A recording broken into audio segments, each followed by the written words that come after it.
Welcome back to the Gun Collective podcast.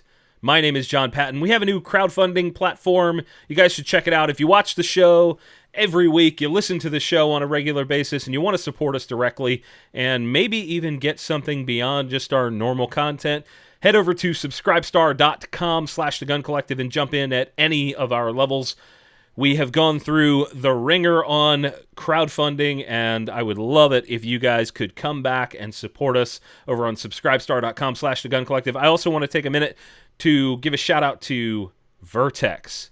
You guys know the brand. They make some of the best bags in the industry. I've been using the Ready Pack 2.0 as my EDC bag for a long time, and I genuinely really do enjoy it. We actually made an EDC bag for Felix, our German Shepherd, because he has so much crap to carry around when we travel with him, and he's using a Vertex bag. If you want to get 25% off your entire order, use the code TGC over at Vertex.com. Now, tonight, we're going to spend some time kind of going down the rabbit hole of being a gun guy on social media in 2019. Things are kind of weird. Things are interesting. We're constantly fighting not to be silenced and deplatformed and shadow banned, and all of these things are kind of swirling around, and it's kind of bonkers. Our guest tonight is someone that has close personal experience, that's kind of an understatement, with the inner workings of the largest social media company in the world, Facebook.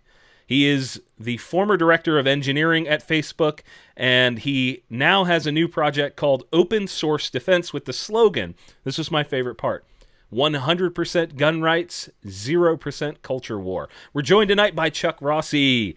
Chuck, how are you, man? I'm glad to finally get you on the show. I'm doing well. Thanks for having me. By the way, did you know Warren Buffett is an investor in Vertex? I did not know that. I did not. The operator of Omaha. That is amazing. Yeah. So if you read Open Source Defense, you would know these things. I think that Warren Buffett is a very, very interesting man, and we're going to learn more about Open Source Defense. We're going to learn about all of these things tonight as much as we possibly can. Izzy is out there, guys. He is digging through the comments, so if you have a question and you want to learn more, you want to jump in, feel free to slam those in the comment section. Now, the number one thing on my mind, Chuck, what is it like working at Facebook, being a gun guy? Like, you know, people have, I said on social media, Chuck is a gun guy, and they were like skeptical. Let's hear more about what that's like. Sure. So I'm a tech guy. I've been in the tech industry for 30 years at places like Silicon Graphics and VMware and Google and most recently Facebook for 11 years.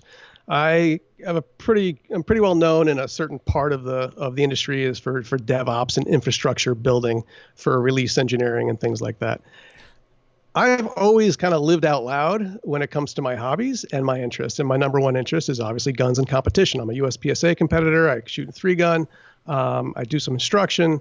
I'm in there. So I made the decision to go and live that out loud at the places I worked, and Facebook was no exception. And I give this story of like literally the first month I was at Facebook in our little Palo Alto office, downtown Palo Alto, I had a case of 9mm shipped to the office because I need my 9mm, right? So 1,000 rounds. I think I got 2,000 rounds because I split it with another guy at work. And wait, there was more than one of you? There was more than one of us. My buddy Jonathan and I said, hey, you see this sale on 9? Like, that's great. We got to get some. We did. Let's get it shipped to work. I'll split it up. And I come in one morning and a Post-it note is on my monitor from the head of security. And it says, see me. Oh, boy. Oh, boy. And I was like, cool. My ammo's here. All right. And so, yeah, he said, listen, don't have your shit shipped. Don't have your stuff shipped to the office. Just don't do that again. But so that's a good way to establish yourself is where your head's at, right? Yeah, no kidding. So that went on for years. And the thing that really got me going was, and you advocate for this all the time, and I'll advocate it all the time, is somebody came to me, knew I was a shooter, and said, hey, Chuck, I want to do a shooting offsite. Because we get a budget every half to take our teams on an offsite event, team building thing, right? Okay. And we get a certain amount of money per half. And we've done all the wine tasting and the Build-A-Bear and this and that and the other. And they're like, we want to take the team shooting. And I'm like, well, there's no place you can do that. I mean, there's no local gun club or gun range that's going to host 20 tech nerds who've never seen a real gun in life before, right? That would be quite an undertaking. I mean, by the way, you want to run a business right now? Start that business. Like, be a really welcoming place to take in a bunch of noobs, tech workers, especially nerds and geeks who've never seen guns but love them from video games and from popular culture, and give them a full experience wrapped really nice and safely and non kind of culture-y, and let them have a good time. And you will do more for the Second Amendment than all of us put together. There's money to be made there. I'm too lazy to do it. It's a lot of work, but you've been doing a lot of good work. Anyway, I took that on and said, like an idiot, I said, well, listen, I'll do it. I'm an NRA certified instructor. I instruct the range safety officers at my local club. What the heck? And I gathered all my guns and went to the range and did a 1 hour class at work before for a safety thing. And then we went to the range and they had an amazing time, and they went back and told everybody. And I was doing those offsites for 4 years straight, probably 1 or 2 a month. Wow. Yeah. I took over 1,000 people to the range through that alone. And that was all people that worked at Facebook? 100% Facebook people. Yeah. That's amazing. First of all, let's talk about how the perception in the gun community about what Facebook is very, very much us versus them. Yeah, it's understandable. And you're telling me, like, hey, these people have actually shot a gun. They have, and it was for the vast majority. It was for the first time. There's 40,000 people, 50,000 people that work at Facebook worldwide, right? Staggering. So yeah, there's we had an internal gun club. We have an external gun club. There's 300, 400, 500 people in each of those. So there is a culture there. Now the difference was I was the only person, probably the most senior person, who was willing to stand up and kind of take the torch on this.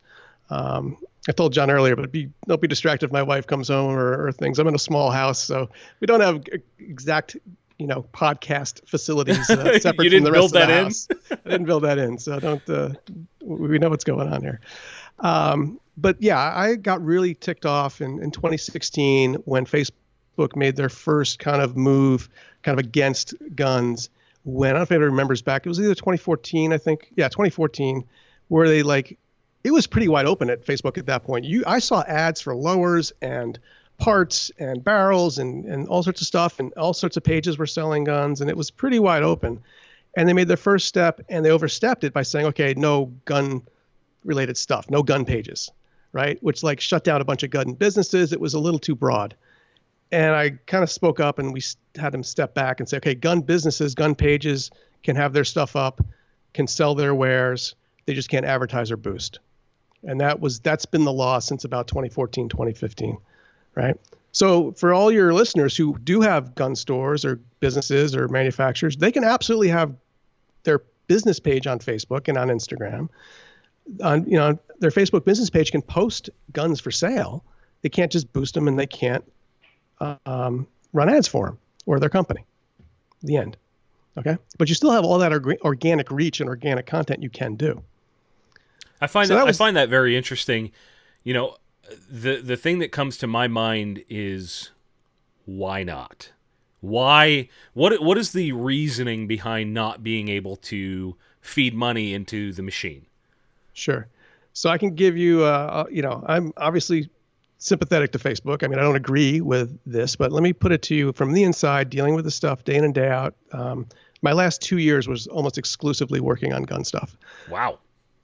It's a platform with 2 billion people of every language and every country. The gun owners who pay attention to gun stuff are U.S. only, for the most part, that have the freedom to buy, sell, and do what they want with their guns to a certain degree. It varies by county, city, state, across the board in the U.S. The number of people who this affects is so minuscule in the 2.6 billion people that use the platform. It's not worth spending engineering resources, product resources, brain power solving that problem. It's too much risk to say, I don't know if this idiot in Missouri can sell this gun to this guy in Indiana. He's posting it on this page that goes everywhere, goes worldwide, in fact, and we have no way to know if X is going to Y correctly? Are they following the laws? Are they just doing straw man? Are they just doing P2P when they shouldn't be doing that without an FFL? Right. Is this guy a valid FFL? He says he, it opens up a can of worms. And the biggest part for them is it opens up a can of liability, right?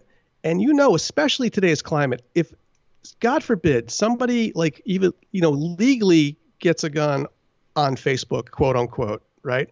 The media is going to decimate Facebook. Mass killer buys gun on Facebook. Facebook is the arms bazaar of the internet. It's just all this damaging stuff is going to come spewing out of the media, 100% untrue, and the company is going to get decimated. That's a risk for the 300 million people who own guns is not worth taking. And I don't know if that makes sense to you. I know it's I don't think it's a cop-out. It's a valid concern. I think it's a solvable concern from an engineer's point of view, but it's a hard case to make. I think it's very difficult for gun owners to stomach that, because we feel like, this is our constitutionally protected right, and they should just have that, it's not necessarily we are thinking about it with the business in mind. It's like, hey, this is our right. Screw what you have to do or what you have to spend. Just make it legal for us to do legal things. Right. And I know that's very challenging from a business standpoint. And being a gun guy on that team has to be very difficult to manage the nuance of, your own personal feelings and what the business at large is trying to accomplish. Yeah, and if I go back to my libertarian principles, I'll remember that Facebook is a private entity. There are no free speech rules. There are no Second Amendment rules. There's nothing. These guys are here to make money, to preserve the corporation, to do the best interests of the corporation. So the rights arguments are, they kind of fall flat because this thing's got to stay in business. And I don't know where to. I know from an engineering standpoint I can solve the problems.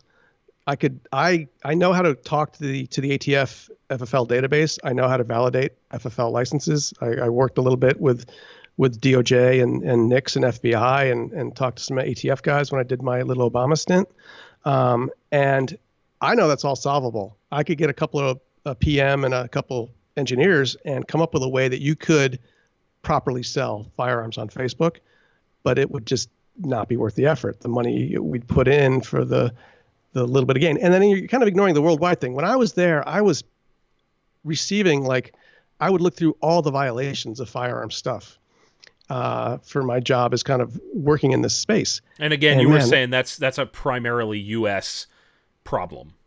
It's the bulk is the U.S. sensitivity, but man, there was stuff going on in groups in the Middle East, in Africa, South America, that if you saw this, your viewers saw this, they'd be like, that's some bad stuff going down there. It's like rocket launchers. It's like full auto AKs. What, people were selling that on Facebook? Oh, yeah. What was that group again? How do I find that? Unless you speak Farsi or... I'll find a way. I'll find a way. Arabic. I'm sorry. Keep going. There's the Wild West out there, right? So that is a nightmare for us. And how do we tell, okay, you're even allowed to do this in your jurisdiction, right? So we could maybe solve it within the U.S. border, but that's again such a tiny percentage of the Facebook user base, and then a tiny percentage of that is actually cares about this. So it's just a numbers problem that does not work out. We have a couple questions about the terminology that you were using, kind of defining things. Somebody asked what boosting is. Our editor Izzy was trying to define what the difference is between posting a picture of a gun that is for sale and posting an ad. Can you kind of define what those things are real quick? Sure. So within the scope of your own business page, you can post your own ads, your own flyers, if you will, your ad content into your page. You cannot use the Facebook ad manager. Okay. And the ads manager is that thing that sometimes when you make a post, it says, hey, boost this post and get more reach. So that a boost is taking a particular post that you made, clicking that boost button, going through the ad manager and saying, I will give you $100 to make sure this post gets more visibility, right? That's a boost.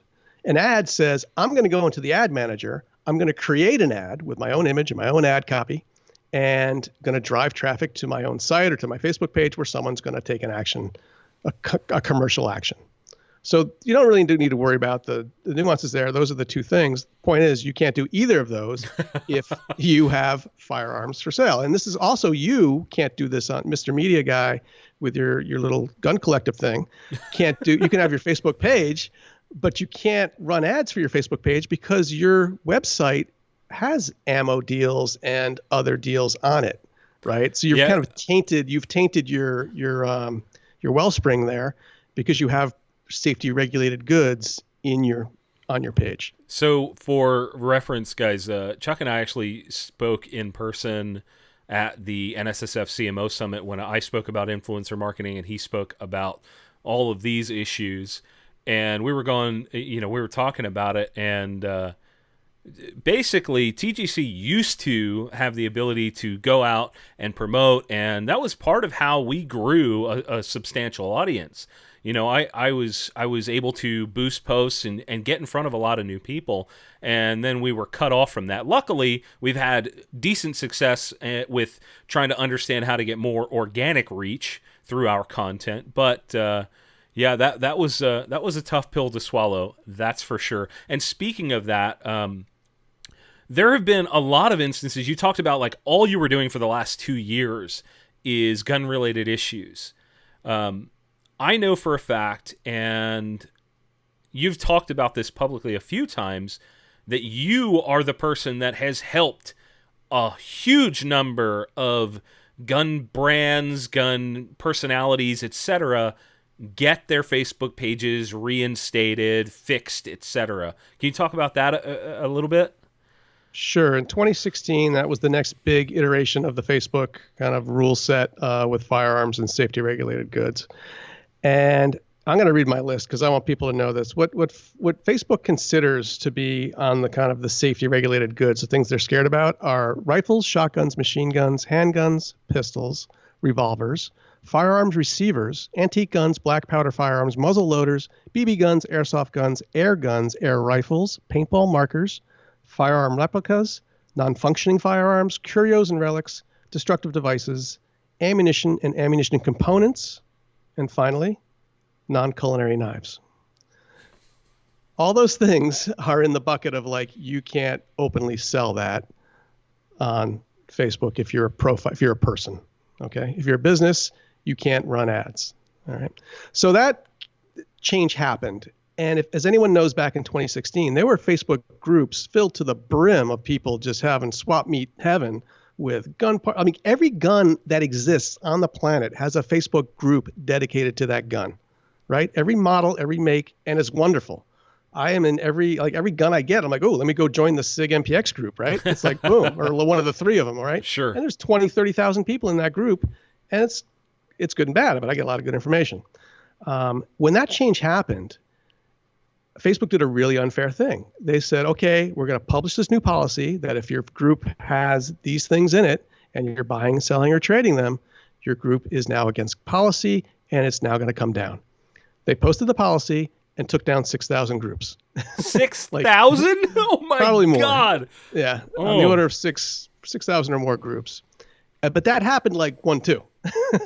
And like any normal person be like, no, you do one first, tell people that it's going to happen, and then you start to implement the penalty, right? Yeah, you don't just give them an opportunity. Yeah. Right. And so the outcry during those days was like the people who ran these groups are generally good people, and they were like, I will comply. Just give me a chance to clean up my group.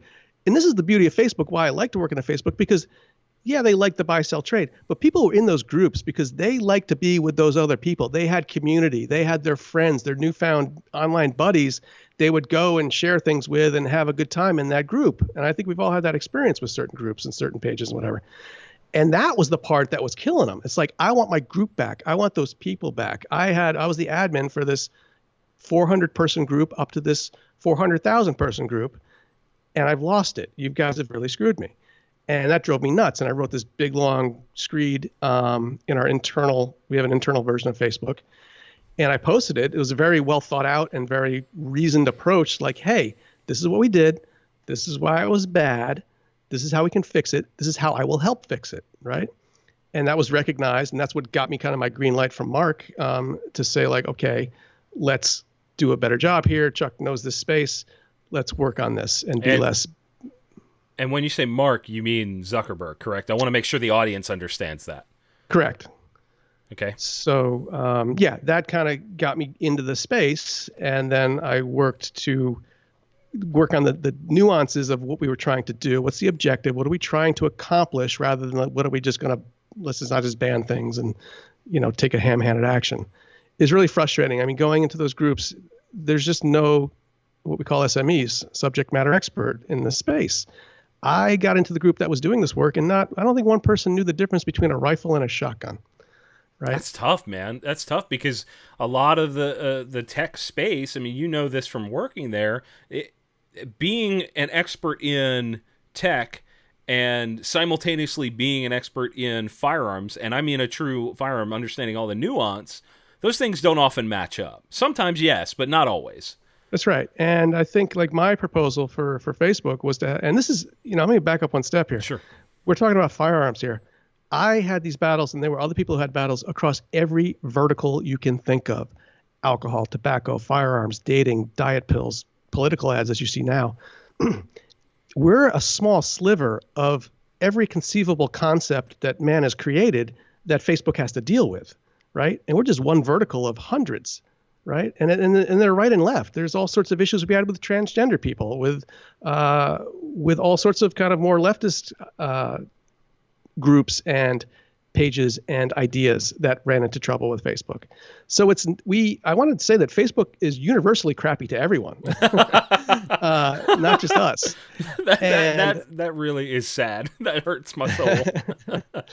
And I really want people to frame their complaints to Facebook and stop being like, Second Amendment, and stop screaming about that and take it as a customer service issue, almost like a Consumer Protection Act kind of thing. Go to the consumer protection areas where like, I am getting the worst customer service ever possible. I am abiding by the rules, but because of a mistake on this provider's part, I've lost something of value. My page, my personal profile with all my pictures of all my kids. This thing told me to go and put my life on this platform. I did. I followed the rules and my stuff was still taken down. That's a consumer complaint. All right. And it's less about your rights, your First Amendment, your Second Amendment. I think if you went at it and if the government, God forbid, had to go after it, it would be better to go at it like we just want some relief to be treated fairly and correctly. Sure. Right. So anyway, getting SMEs in all these spaces was the way to go. I was the SME for firearms, but we could have used them across the board. And unfortunately, I left, and I don't think there's an SME there now. That's tough, man. That's really tough. And that's kind of unfortunate for all of us that all it took was you bailing and doing what was right for you, taking your life in the direction that you wanted to. And now we've lost something, and people, I know guys would be like, oh, well, why didn't you stay there? Like, all right, are you comfortable talking about why you left? Sure. I mean, I was there for 11 years. If you're not familiar with the tech industry, that's like 50 years gold watch, right? Nobody's kind of if you do. The typical tech world is 4 years and out. You get a 4-year vest. My stock options vest over 4 years. If I do well, I generally get refreshed with new stock options kind of during that time. They're called the golden handcuffs. That's not the only reason you stay, but that's your financial reason to stay, is that this company went public or it's doing well or got bought and you're getting this payout. You're doing fun. You like the people. You like the work. And that was true for Facebook for longer at any place I've ever worked. I enjoyed my work there. I enjoyed the people. I was well compensated, and I stayed there for 11 years. So the first part is like, it's clearly time to go. You shouldn't stay somewhere 11 years. The second part was it was getting big, and I was getting, like you said, you get all your heart hurts and you get all agitated. And like it was so many surfaces that were breaking down. I mean, Facebook had a kind of a almost pure, I mean, I think in my opinion, Mark had more of a libertarian view in the beginning, since when I joined on in 2008, like we're going to be the platform that lets people do what they want to do. We're not going to be the conversation. We're not going to be that middle piece. We're going to be this magic conduit where people can connect. And that, was what everyone accepted from 2008 till about the time Trump got elected, I guess, right? But now it's all construed, and internally, when you get so many people, there were people who should not be at Facebook with the attitudes they had. They were very much political. They were very much, obviously, super biased in one direction. In this case, in Silicon Valley, it's a very leftist, hard left, ultimate hard left kind of viewpoint. And they are incapable of keeping that out of their work, keeping it out of the direction that Facebook is going to go. Like, you have to have a kind of brutal detachment. And I saw stuff I don't agree with at all. And I'm like, I will enforce this. I took down enough gun groups that would make your head spin. Okay. I'm coming world kind of revelation here. I saved thousands of groups, thousands of pages, profiles. I got back, FN's page and Springfield's page and Beretta and all these other places. I also took down groups that were skirting the rules and coming up with funny ways after the sell ban, that buy, sell, trade ban went into effect. They would come up with like, oh, I'm selling a book of 365 pages and all these kind of code words or like, there was a million ways people did it. I caught 100% of what they were getting at. I took down those groups, hundreds of them. I don't agree with that. I mean, I kind of think like you, people should be able to do it. It all is on the up and up. But I can detach myself. I can say, this is the way the company wants to be. This is my job. I'm going to take down these pages, these groups. That kind of what led to, this lack of discipline and lack of kind of an ideology to keep neutral was ultimately what drove me nuts at Facebook. And it was making I could just spend all day in internal groups just battling like you would on the open internet, like battling coworkers on why it's stupid to like say, oh, we're never going to run political ads, or why it's dumb that we should like, oh, well, we shouldn't let, Alex Jones should never be on any platform. And like, I don't have strong opinions about Alex Jones, but I don't like that, Sure. And I don't want to have to sit down and defend him, or, I can, and I'd be good at writing it, but I would spend 100% of my day just like battling internal battles. Against wasting these your folks. time, wasting my time, fighting people over just asinine concepts of them injecting their own personal beliefs into something that still has the potential to be one of the things. I mean, to be fair, my view on Facebook is that I understand that it is a business. And I understand, I'm capable of understanding why decisions were made. I disagree with a boatload of them. But I understand at the end of the day that this is much larger than me and the things that I want. I also think that it has shifted humankind, quite literally. The human experience is different because of your team. Think about that for a second. Like, the human race is different now because of Facebook, and I think that's kind of an incredible thing. But at the same time, injecting this U.S.-based politics into it is kind of terrifying. Not even U.S. based; it's Silicon Valley based. This little bubble of false reality that is Silicon Valley was it. And I get exactly that, and that's why I stayed so long. That's why I was compelled so much, because I saw exactly that. We were absolutely changing the world in a lot of ways for the better. But to take that mission on as an employee, you have to have this detachment. You have to know that's the mission, and not take it as a casual thing where it's just some website or some platform where you get to like say, oh, this hurts my feelings, or this is no good, or I don't, whatever. And that's where we're at now at Facebook. And the problem is, if anybody wants to support, people should be supporting Mark. He wrote a huge thing about how he views Facebook and its neutrality and its place. Just a few, like maybe 2-3 weeks ago, it was very big, and he got flack from it from the typical kind of left cancel culture types that don't agree with him. If you believe in free speech, you should be supporting Mark Zuckerberg. You should try to some way to figure out to say, like, the politicians or whatever, let the platform be free. Stop forcing Facebook into the role of global, worldwide arbiter of information, of truth, of decision making.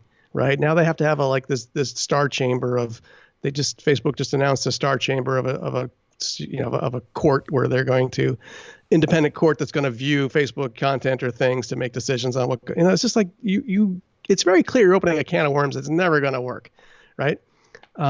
So that's what it would be great if people could support Mark in that regard. You know what? I'll say this. I watched him, I think it was 2, maybe 3 weeks ago, speaking in DC on some sort of hearing. I don't remember exactly what it was, but it was a big deal that he was there talking to this panel of people that don't understand what he does and what Facebook is, which is really, really strange. You're talking about subject matter experts. You put Congress people, men and women up there, and they have no effing idea about tech.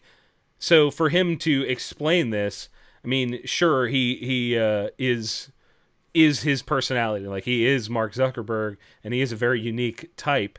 But watching him dance on their horrible questions and their weird line of thought was pretty entertaining. And again, I don't agree with a lot of the decisions that were made, but I understand.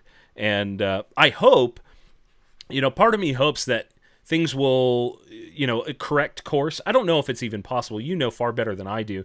I would like to think that things will sort of correct course, and eventually these issues that we have will not fall victim to social justice culture. And I don't know if that's a possibility or not. Okay, I want to think so too, having lived long enough on the earth to see, I'm a Gen X, refugee, right? So we've seen it go from the radicalization of the 60s and in both ways. I want to say it's possible, but man, the biggest thing against us is the media, is the stuff that's getting published now by major media outlets is so inaccurate, is so biased, is just so full of preconceived notions. And I mean, the gun example is obvious. Every article that starts with the epidemic of gun violence, right? It's just like, okay, from this point forward, I can't believe anything you say, right? Because you're just pushing a narrative that you invented and that you cause, right? Without any self-reflection. And the same for Facebook. Every gun owner that's listening can point to 1,000 articles where they read it in a major media outlet and said, this is all wrong. It's biased. It's basically giving the idea that gun ownership is bad just inherently. Like, the idea of buying or selling a gun is inherently bad. The idea of owning a gun is inherently bad. Every article starts out and goes that way. At the same time, you've read articles about Facebook. I can tell you from knowing Facebook, like an SME in Facebook and an SME in firearms, they are equally as bad when they write about Facebook, okay? They invented things like exploded Cambridge Analytica way out of proportion for what it was. They exploded the Russian thing way out of proportion from what it was. It fits narratives that they want to tell, and they just keep referencing the stuff they invented over and over in subsequent articles. Facebook is like the assault weapon of social networks, right? Wow. It's just this... Can somebody put that on like a meme or something? That is they are the assault weapon of social media. That's interesting. Is that a level of ignorance, right? It's a media created thing. Assault weapons are a media created thing that we all deal with, and Facebook is kind of that same thing. It's this weapon that gets completely reported irresponsibly on. I think that started around the time when the rise of the BuzzFeed culture. I think when that started is when people realized this can be weaponized, and I think that's a really interesting thing. I don't want to suck down too deep into the layers of what was done right, what was done wrong, because I know we can spend hours. You spent 11 years of your life living and breathing that. We can spend hours diving through that and trying to understand it. I do know we have a mountain of questions. I do want to take a couple of our super chats over on YouTube. Crazy Ivan 2X says, "Wait, you mean nothing illegal is going through Facebook?" I believe that's heavily laced in sarcasm. Robin Patty says, hey, why don't you have 2 Facebook pages, one link to ads, and then one that's clean, TGC and TGC surplus? I'll be honest with you, the reason we don't do things like that here, I'm one dude, and I have no interest in spreading myself even thinner than my poor decisions have led me to already. I'm like, it's just a matter of my personal bandwidth and what I can manage. Sure. And that's a difficult premise. Like, it's not a bad idea, but no, they can do. That's a good suggestion. Whoever said that, I helped Beretta do that. Right now, there's Beretta and there's Beretta Gear, right? So if you can go to BerettaGear.com, they can run ads, they can do stuff. Beretta.com out of the mixed picture. So yes, you can have a sanitized version, and there's tricks. There's some. It's work. It's absolutely work. But they're right. Yeah. And yeah. So let's see. We've got a couple more here that I want to grab real quick. 22 Cheapster. He's been a supporter for a very long time. He said, "Okay, Facebook made it quote unquote unkosher to openly sell openly on its platform, but what is Facebook doing to curb the not so open sales? How's that work?" So I guess the question is, how are people circumventing the rules and still getting stuff sold, gun parts and guns and things on Facebook? They're certainly trying. Again, full disclosure, I worked on slide decks and policies that would help detect that. And no technology talk would be complete if I didn't mention, AI and machine learning. So let's mention the algorithm. The algorithms. So yes, there is automation to try to figure out, and it's been a problem. So there's automation to figure out, is the intent to sell this item? Like, you put up a picture of your 2011 and there it goes. We have to decipher that content. We have obviously billions of pieces of data, anonymous data, that we can put through and make machine learning algorithms to do that. Again, the problem is the SMEs weren't there. So the first time I talked to that group, man, I don't want to get into the intricacies of machine learning, but you basically have a training set, and the training sets were really rudimentary and simplistic, and those are teaching the machines. So the machines are going to make bad decisions, right? So I try to work a little bit with them, like, listen, this is not a good set of data that you're going to, garbage in, garbage out. Having said that, there's going to be no let up in the amount of machine automation. It's going to be looking through groups, pages, profiles to see if someone is breaking the rules. And again, not just guns, animals, bodily fluids, tobacco, alcohol, all the good things in life. So I'll point this out to those listening and watching. There's an excellent video that really properly breaks down the basics of machine learning, done by Mark Rober. He built an app to decipher the calls in baseball for whether someone was going to steal a base. It's a very simplistic idea, but he very simply explained how machine learning works, how you put in, you give it a set of inputs, say, yes, this is correct, no, this is not correct, and then extrapolate from there. It is endlessly more complex than that, but on a very simple level, go check out his video talking about stealing bases. Very, very interesting. Now, at the top of the show, we started to talk about the nuances of what pages can do. What should people be looking for in terms of their own profiles? Like, we all have a personal Facebook page. What should we be doing, or can we be doing, and should we not be doing? Sure. Yeah, I mean, Facebook is based on 3 things: profiles, pages, and groups.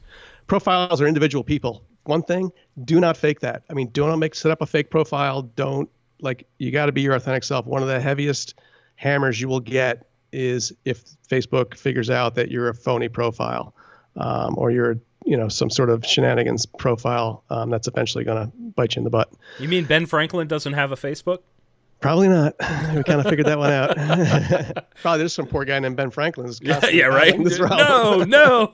Not again. Not really Ben Franklin. So for your profiles, yeah, you cannot put guns or gun parts or ammunition for sale. Flat out.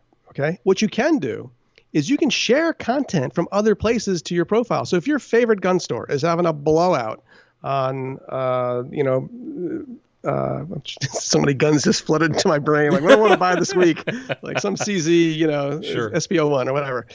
And you can actually take that link, as you can cut and paste the link like to their website or to their Facebook page and say, hey, this is a great deal. Anyone want to get one? We'll get a group deal. and a link to that external site or another business page, good to go. You can go to that website for that company, and they have a Facebook share button, if they're smart, on every product. And here's a sale item. What you got back there? Like, so there's an F1 firearm, right? So you go to F1 and you click like share this, and it will post onto your profile and say like, this is the ad for the F1 firearm on their site. You can do stuff like that, right? You just can't do it as you offering, making your own post with your stuff for sale. Right? So you can bring stuff in from pages and the web, but you cannot do it from a personal standpoint. Correct. Okay. So there's some leeway there. We actually have a really good related question to what we were just talking about. Dragon Arcadia, this is again another super chat. Thanks for that, brother. How paranoid should I be that content I post to social media right now, like gun pictures, for example, can be used to target me by law enforcement later if guns are banned, or if gun bans are passed, maybe years from now? There's talk right now of Facebook literally cataloging serial numbers on firearms. Can you dive into that? Because that is a really interesting can of worms. One second. Yeah. I know you're writing that down. That's a big deal. Like there are several gun related blogs and websites that have picked that up, and I have no idea if it's true or not, but that's terrifying if Facebook is creating a national database without telling people. Right. So let me get ahead of that. And this one, the serial number thing. So that one bothers me because again, we know a lot about guns, and we scoff when someone makes a stupid statement about guns on the internet, and we put up memes and we make fun of them, and the 30-round clip thing and all those things. 30-round magazine clip. 30-round magazine clip, whatever it was. Like we blast those people. Let's not be the same ourselves when it comes to technology. Okay. So the serial number thing I think it's a Google specific thing. There might be a Facebook as well, but here's the deal. Google, from what I know, Google and working at Google, and what I know what they're doing, Google Photos is a powerhouse app. It's a powerhouse system. Google Photos is taking metadata from every photo it gets its little eyes on and extracting everything it can. Everyone is doing this, okay? Every website that has anything to do with images is going to the next step, which is like, we're going to apply our AI to figure out what is this photo. It's a girl in a red hat in front of a sunset is all you're going to have to say to find that photo, is right? And that's useful. Like I actually use Google Photos, and I have my gun inventory in Google Photos for insurance purposes because it's always going to be there, right? For them, I believe. And if I ever lose anything, or I got my serial numbers, I got my guns, it's private to me, but they're in there. And yes, when Google sees that photo, it scans and OCRs everything. So if there's a number, a serial number, a model number, a brand, it's going to read it. Okay. So all you're seeing is a simple pattern match of your serial number, and it just going through OCR data saying, I saw these same digits in this picture. That's what's coming up. It doesn't know it's a gun serial number. It doesn't care it's a gun serial number. It cares it's numbers, right? So it's a side effect of Google indexing every photo that they can get their hands on. Facebook is similar. I don't know if it's good enough to get the serial numbers, but that is what you're seeing. You can have your opinions on what that means and what the implications are, but I want you to be intelligent when you think about how it's happening and why it's happening, and not jump to the conclusion that Google's making a national database of firearm serial numbers. Does that make sense? Yeah, I understand the division there as well, and the article that I had seen, I knew Google was doing all that sort of stuff, but the article I had seen was specifically pointing to Facebook. I'll share it with you later, and you can go digging and do what you do about that. I want to try. We're blowing through our time tonight, and I want to try and understand this new thing. I know this is not your day job, but this is a very important thing to you. It's called open source defense. Can you walk us through it? First things first, what is it? Sure. So open source defense is a culture war free Second Amendment advocacy group. Okay. All right. First and foremost, 100% gun rights, 0% culture war. And what it was born out of, I'm not going to win a lot of fans tonight. I am really sick of bearded white guys. Come on, come on. I know. I'm kind of sick of gun culture. I'm kind of sick of bearded white guys. I get all the arguments, but we are seriously putting ourselves in a bubble.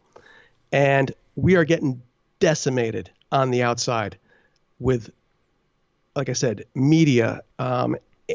Any coastal city, any blue zone has completely abandoned the idea that gun ownership is a thing. Okay. I've only lived in non-free states. I went from born and raised in New York, went to school in New York, got my first job in California. I've never lived in a free state. I've always lived in very blue coastal elite places. Okay. I speak the language there. I can blend in.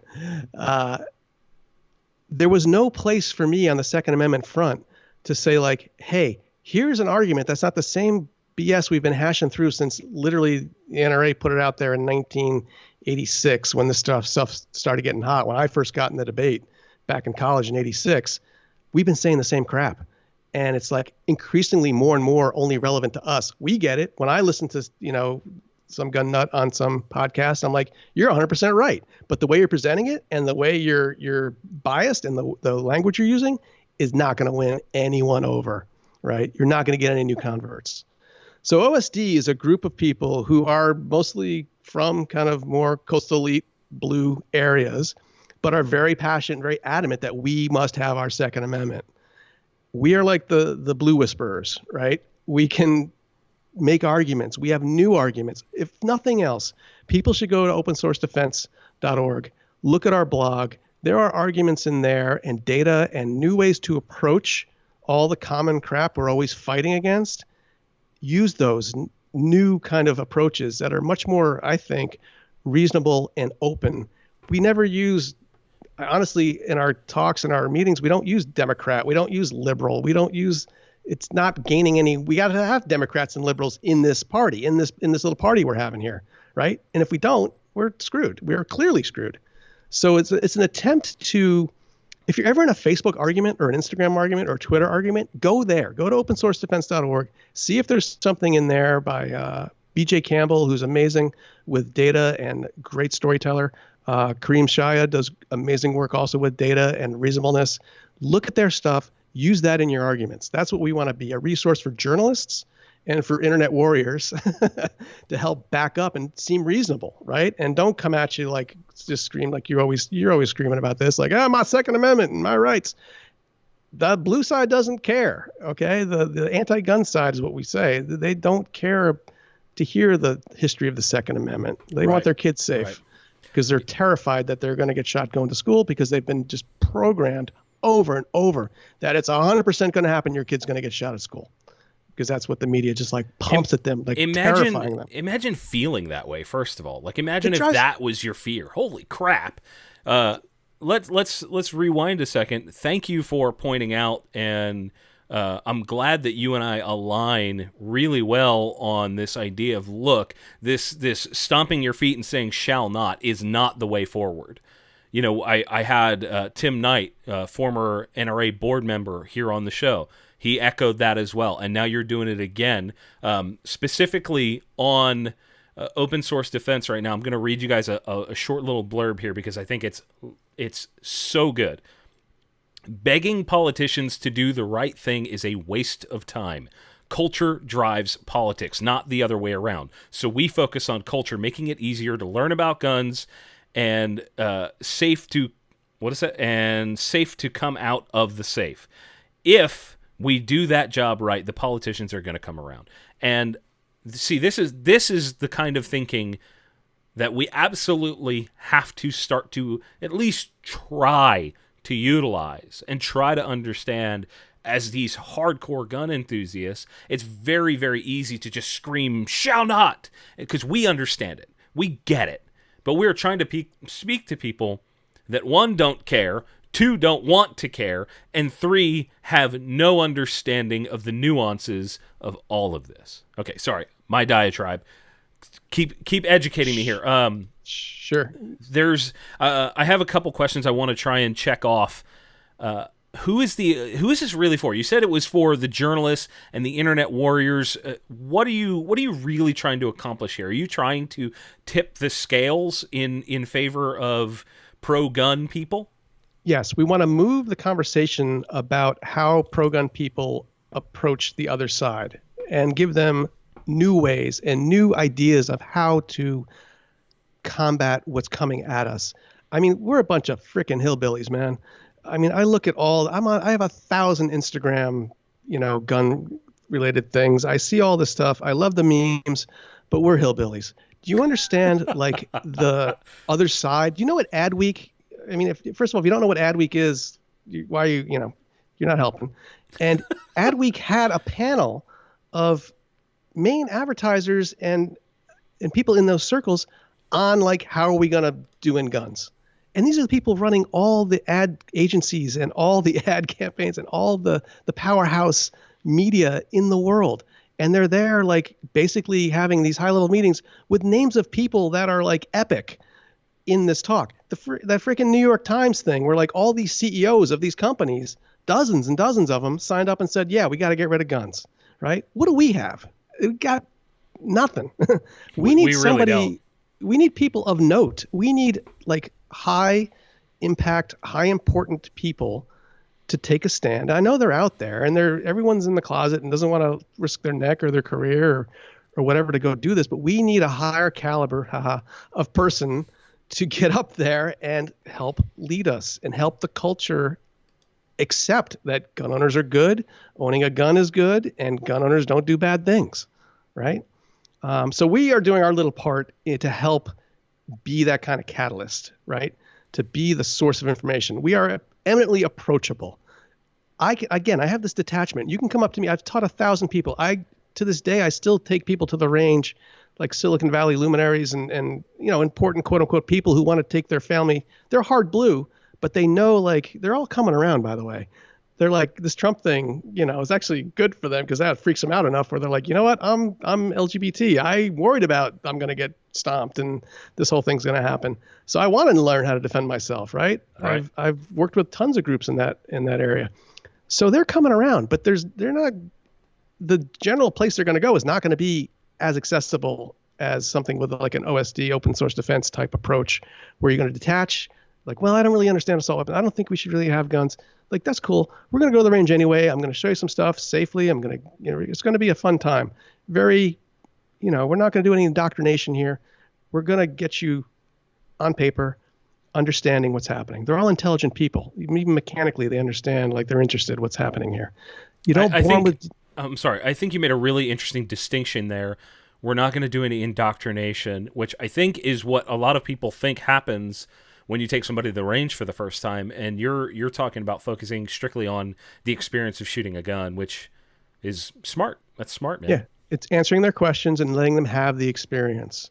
And again, I did this for literally thousands of people, and I can think of like 3 out of 1,000 who were like, nah, this is totally not for me. I hate guns.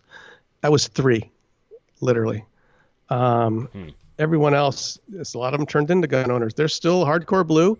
They're still going to vote for Bernie or for Sanders or whatever, potentially, but they own guns and they have a problem now that they need to work through. You can also see the rise of liberal gun clubs on Facebook. There's all sorts of groups and things, and they're kind of organizing themselves. They feel kind of distant. I don't want them to feel distant. Sometimes it's funny, but they have a hard time muddling through some of the stuff that we know for years about guns and how to operate them and what's the best XYZ and best practices, right? So let's work with those folks. I think being the bridge between, not just anti-gunners, but people that are undereducated is going to be a really important thing. Being that bridge between them and folks like us that are enthusiasts. You said you shoot 3-gun USPSA. You're an enthusiast. I'm an enthusiast. I am a freaking nerd for this stuff. So I think we absolutely need this, to steal your word, conduit to channel that language and make sure that it's clean going both directions. Yeah. And I really, really hope that this sort of thing catches on. Where are you trying to take OSD? Like, what? I know it's not just you. Where are you guys trying to go with it? What's the goal? So we're focused right now on just generating good content, kind of countering the nonsense that gets published, the bigger nonsense pieces about, magazine bans saved 1,000 lives or 1,000,000 lives or whatever, right? Like, no, they didn't. Your data is completely wrong, and here's why, in a nice way, in a nonpartisan way, in a way that you could put in front of a Facebook group full of soccer moms and still live to tell the tale. So that's our immediate concern, is like generating the brand. Actually, our immediate thing, if people want to do anything, please follow us or just give us a little bit of traction, man. The algorithms are tough. Getting any sort of traction is tough. So like, I wonder what the former director of engineering has to say about those. It's pathetic. It's like, I should know, I should be able to put this stuff right to the top. But like, our Instagram, our Facebook, our Twitter, you should go follow those things. Get into our newsletter. It's there on the website. Please sign up for the newsletter. That's our immediate concern. Like, get some traction and see where we can take this. Long term, I want to we can come on another time maybe and tell you kind of the ideas that we have, or as far as capital and backing things that will take some new directions for Guns 2.0. Sure. But we'll get to that, at a later time. Sure. Yeah, I know that you don't have a ton of time. You've got a family. I have one more question here. And this came from somebody that is a moderator on the TGC Nation Facebook group. Guys, we just crossed, I think, 6,000 people. And those are 6,000 enthusiasts. So if you're not a part of that, go join that group on Facebook. He said he personally is heavily involved in the 3D printed gun culture. What do you think about that? Again, that's a hard question. That's complex. It is complex, but I will disclose that you remember when codisfreespeech.com came out and they published all that stuff? I personally took down that page on Facebook. I personally went in the database and added that URL as a blacklisted. Like, you can't type that in Facebook. It will block your message. It will block your messenger. It'll block it in a post. You've just pissed off a lot of people. Why? I know, and I'm sorry, but that was my job, and that was the policy, and I'm going to unilaterally decide myself not to do that. No, I don't agree with it. I can understand it. We would have to put export controls on that. We would have to build a system that says, like, because there are countries where you cannot put that content. And now there's stupid states like New Jersey where you can't put that content. Like, Facebook would get sued, or actually we would get in legal trouble if we allowed it and it was published in New Jersey, right? So it's unsolvable because of the constraints that were put on us. The simplest solution and the cop-out was to just to blacklist it. Oh, man. So, man, that hurts. That hurts. I know. I'm actually, I consider the guys behind Code is Free Speech good friends. And yeah, I had dinner with them. Yeah. And what was that conversation like? Hey, so you're out, but we're cool personally. I mean, they understand. I mean, I think a reasonable person knows that there's second order effects here. Right. Personally, obviously, I want to see it unencumbered. I'm a 3D printing enthusiast, and it's a non-issue. It's like so blown out of proportion again by a clueless media. It means nothing. No one's gonna. The 3D printed guns are effectively crap. They're going to get better, but they're just garbage. You'd be way better getting a high point somewhere, right? It's just like... Speaking of that, the guy that asked that question made a 3D printed high point. I saw that. I saw him printing those things. I'm like, you idiot. Of all the guns you could have done, what were you doing? What were you thinking? Oh, full circle. I love it. Well, so yeah, it's complicated. It's bullshit, and it's ruined by the media. Wow. I feel like we have barely scratched the surface on all of this stuff. There are so many nuances and kind of tendrils to this conversation. And first of all, I appreciate you giving us your time. That's a big deal. You're a very, very busy man. You've got a lot going on. And I know our audience appreciates that. The comments are already rolling in. Thank you for this. Robin Patty from earlier, she had a comment. Great chat. Thanks for the learning experience. That's the important thing. Sure. And if you can, I'd love to have you back on. I'd love to build more of a relationship with OSD and try and help lift that up. We'd appreciate that. We could use anyone, all your listeners' help in boosting us. What a battleground it is out there in social media. Help us get our signal through. If people, I'm sure there's comments in there that said, this guy is full of crap. All my stuff was taken down. I didn't do anything wrong. My groups are gone. Listen, if you have problems like that, if you're a group of 400 people or 400,000 people, or you're a major manufacturer like FN or Springfield, or you're a tiny little manufacturer, reach out to me. There's still people who care within Facebook. Absolutely. I'm gone, but there are still people in there who want to do the right thing. And the easiest way is hit me up on Facebook Messenger. I check my random messages every couple of days. I should be able to see you there. Contact John. Contact you if something critical comes up. We talked before the show, like Military Arms Channel got nuked a couple of weeks ago, right? Yeah. We didn't even get a chance to talk about that. Tim. Yeah. And Tim was up there complaining about the conspiracies and about social media, and like a week later they nuke his account. And yeah, so I got him back up. I talked to Tim about it, and it's an interesting story there, actually, why that happened. But so yeah, please reach out. I'll do my best. Keep after me if I don't answer it right away.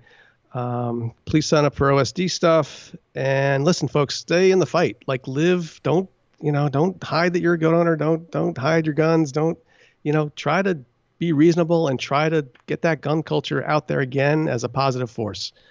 Be a positive person in that regard. Man. Well, first of all, thanks for just trying to fight the good fight from within. I can't imagine the stress that caused on you personally. Like, me personally, I wear my heart on my sleeve.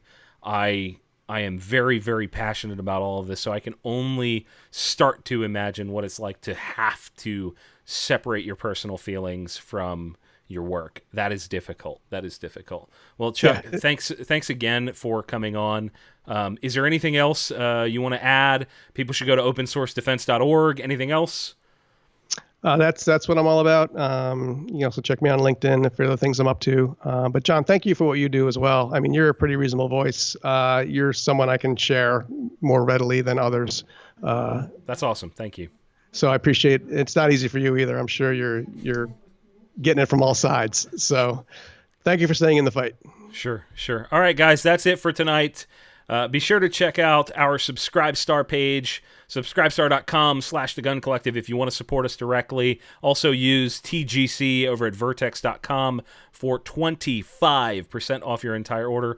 That is it for tonight. Huge thank you to Chuck Rossi for coming on. We will see you guys very soon.